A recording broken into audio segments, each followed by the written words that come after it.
Apa aku aneh memakai baju seperti ini?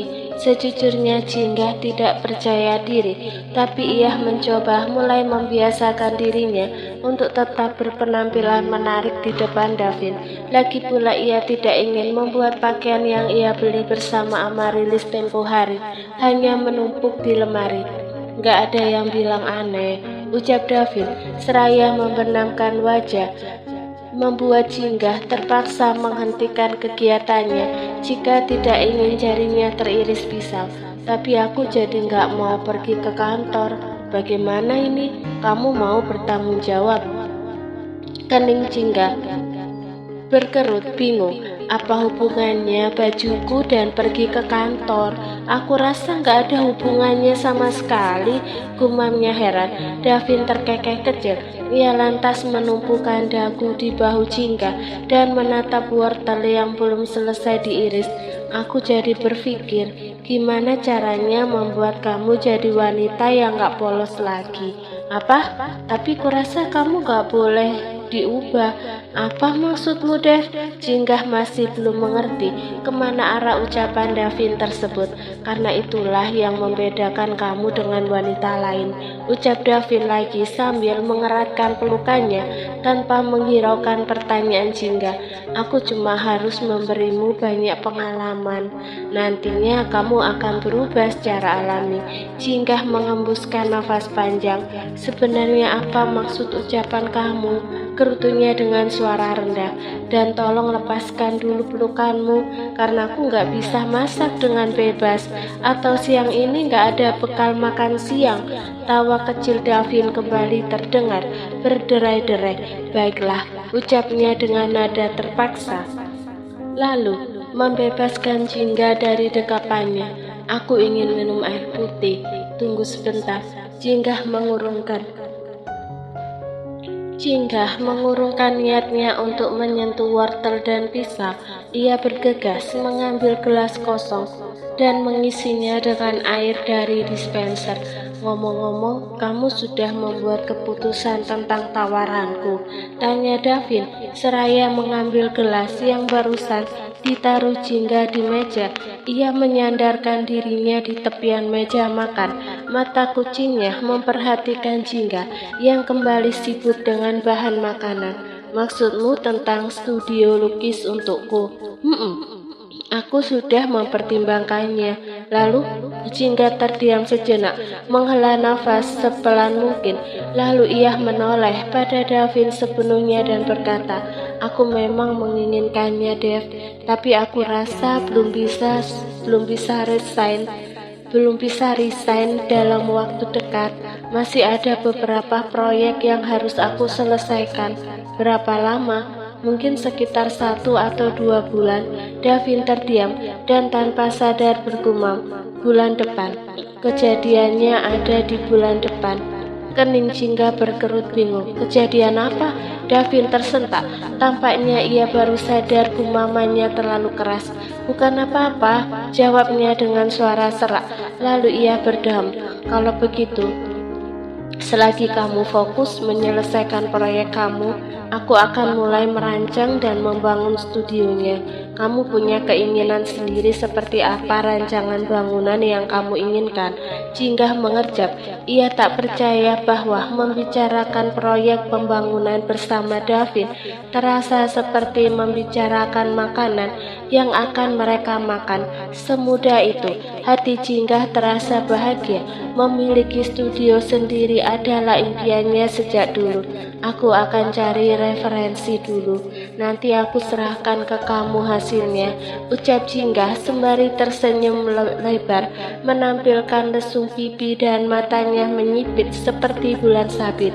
Mata Davin terpejam sejenak, seraya mengembuskan nafas berat.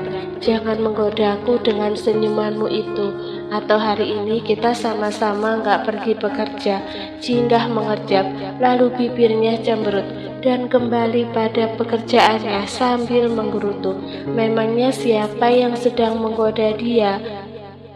Studionya akan dibangun di dekat kantor kamu, tanya Jingga seraya menatap Davin yang duduk di sampingnya dengan tatapan terkejut. Barusan Davin berkata bahwa ia sudah membeli tempat untuk studio Jingga yang berjarak tak jauh dari gedung New Pacific Group. Iya, jawab Davin. Ia memutar kemudi dan kendaraannya masuk ke area Madava Studio.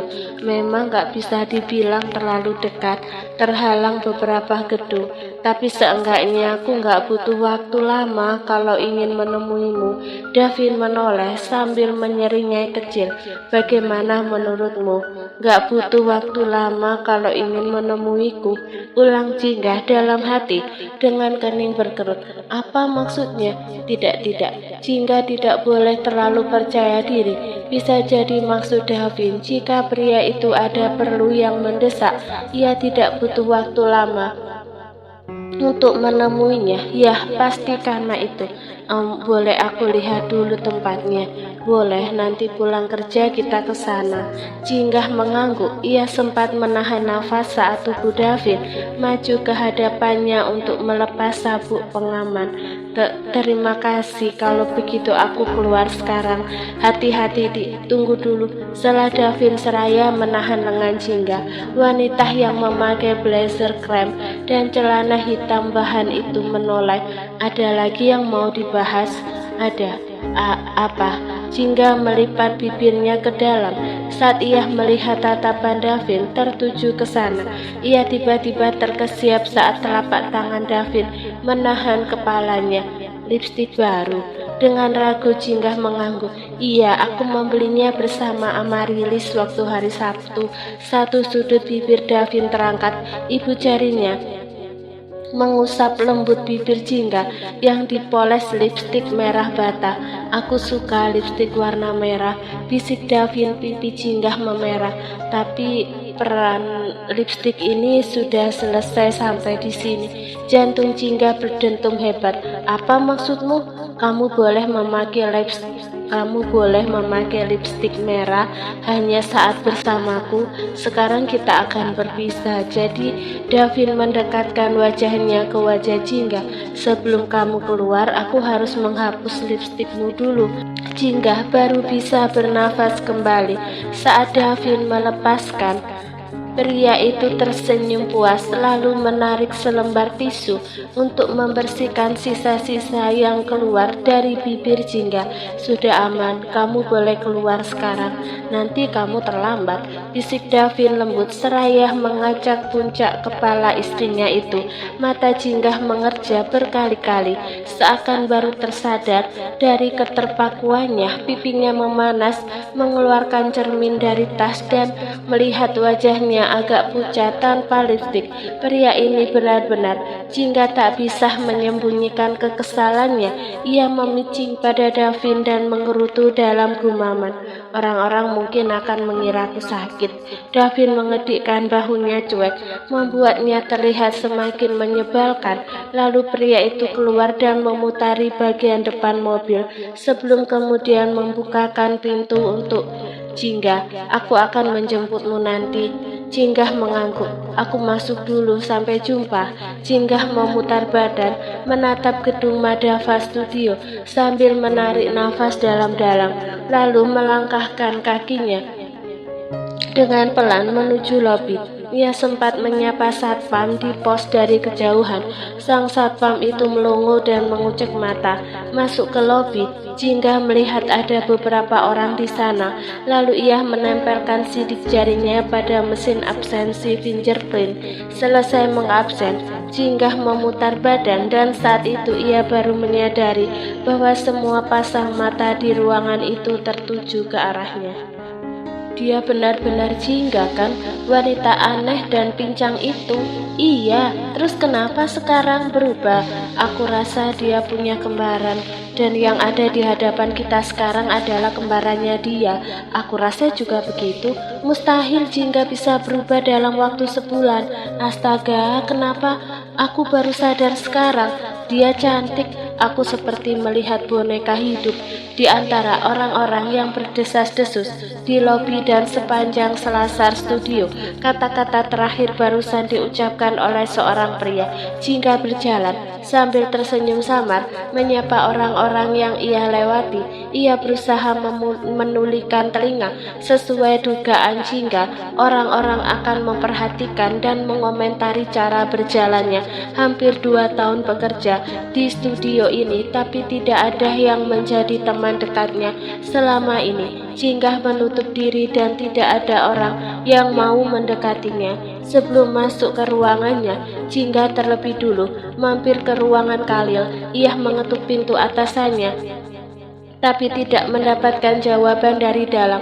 "Maaf, sedang mencari siapa?" Khalil baru saja datang dan berdiri di belakang Jingga. Jingga segera memutar badannya dan seketika itu juga Khalil membulatkan mata. "Jingga, ini benar-benar kamu?" tanya Khalil terpana. Jingga yang ada di hadapannya tampak lebih fresh dengan riasan tipis dan pakaiannya stylish. Berbeda dengan Jingga yang ia lihat 1 bulan lalu. Jingga tersenyum meringis kecil. "Selamat pagi, Pak. Apa kabar? Kamu baik-baik saja?" Khalil bertanya balik. Alih-alih menjawab pertanyaan Jingga, tatapannya turun ke kaki wanita itu. "Kamu sudah boleh berjalan tanpa bantuan apapun?"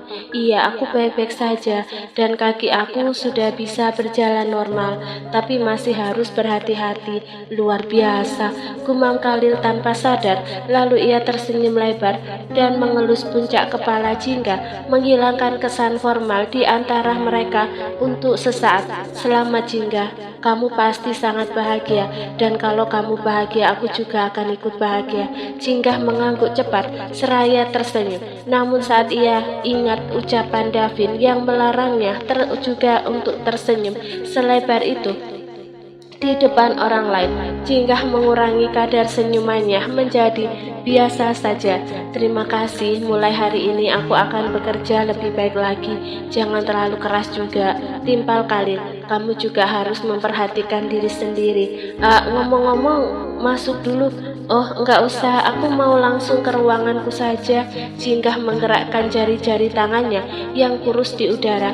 "Aku sudah enggak sabar buat melukis lagi. Di kepalaku juga sudah banyak ide, dan saking banyaknya ide kepalaku hampir meledak."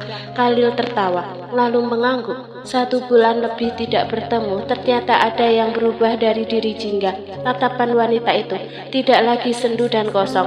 "Syukurlah," batin Khalil seraya menghembuskan nafas panjang dan memandangi punggung Jingga yang berjalan menjauh. Khalil tersenyum, hatinya terasa jauh lebih lega ketika melihat cara berjalan Jingga yang sudah seimbang. "Sekarang aku sudah benar-benar kehilangan kesempatan," gumam Khalil pada dirinya sendiri sebelum akhirnya ia masuk ke dalam ruangannya. "Aku sudah di depan, kapan kamu akan keluar?" Tanpa sadar, Jingga tersenyum samar kala membaca pesan dari Davin yang baru saja masuk. Ini baru pukul 4:02, tapi Davin sudah ada di depan lobi dan bertanya dengan kalimat yang tak sabaran. Jingga memutuskan untuk mengabaikan pesan Davin karena sedang tanggung merapikan meja. Setelah selesai, ia pun pamit pada rekan kerjanya dan keluar dari ruangan itu. Berbeda dengan tadi pagi, kondisi karyawan saat jam pulang kantor terlihat jauh lebih ramai di selasar dan lobi. Hampir semua orang yang Jingga lewati melongo menatapnya, membuat Jingga merasa kurang nyaman dan ingin keluar dari tempat ini sesegera mungkin. "Jingga, tunggu!" Seorang pria memanggil Jingga setelah keluar dari lobi. Jingga menoleh. Dias, lelaki yang tadi pagi memuji penampilannya, kini menghampirinya sambil tersenyum lebar. "Hai, mau pulang ya?" "Iya," jawab Jingga singkat. Ia masih belum nyaman berinteraksi dengan perising walaupun mereka satu tempat kerja. "Pulang naik apa? Naik bis lagi?"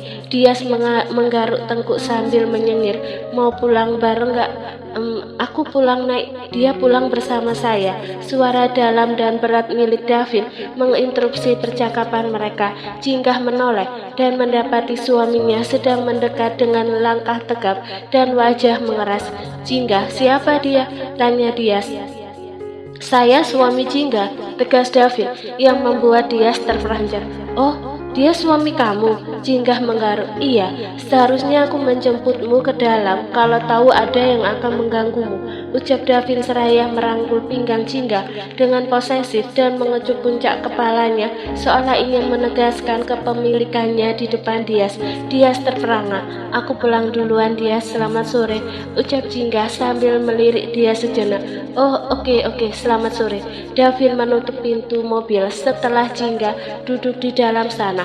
Wajah Davin memberengut dan suram seperti awan hujan yang hitam yang menggantung di langit. Jingga menyadari perubahan mood suaminya itu. Kamu sudah menunggu lama di sini. Jingga mencoba mencairkan suasana setelah Davin duduk di sampingnya. 10 menit, jawab Davin seraya memasang sabuk pengaman lalu menyalakan mesin mobil. Apa yang pria itu katakan padamu? Dias. Ya siapalah namanya terserah. Dia cuma nanya aku pulang naik apa, lalu dia mengajakku pulang bareng. Jingga menjawab jujur. Ia melihat tangan Davin memutar kemudi saat mereka meninggalkan Madava Studio. Davin mendengus. Hidup pas-pasan saja sudah berani ganggu istri orang, kerutu Davin masih dengan wajahnya yang memberengut. Mata Jingga memicing. Kamu tahu dari mana kalau dia hidupnya pas-pasan? Orang-orang old money nggak akan berpenampilan norak seperti itu. Jingga menghela nafas pelan. Davin dan mulut pedasnya memang sudah satu paket. Kita nggak bisa menilai seseorang dari penampilannya. Mungkin saja sebenarnya dia orang. Kamu membela dia di depanku. Enggak, bukan begitu, Dev. Jingga terkejut saat Davin tiba-tiba menggenggam tangan kanannya. Mobil berhenti di lampu merah. Davin mengecup punggung tangan Jingga seraya menatap manik matanya dengan lekat, membuat denyutan jantung Jingga berdegup lebih cepat. Jangan membela lelaki lain di hadapanku, Jingga. Suara Davin serak dan dalam. Nggak peduli siapapun lelaki yang mengganggumu. Kalau dia nggak berhenti mengganggu, dia akan menerima akibatnya. Jingga mengerjap.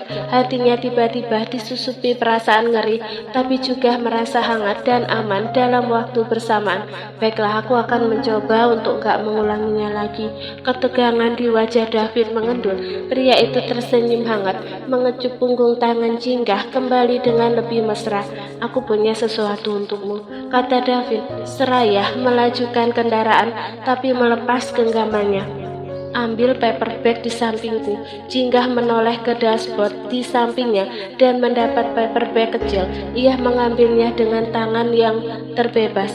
Ini untukku. Bukalah. Dengan penasaran, Jingga mengeluarkan isi paperback itu yang merupakan sebuah lipstik. Kamu membeli lipstik ini untukku, Dev? Tapi kenapa?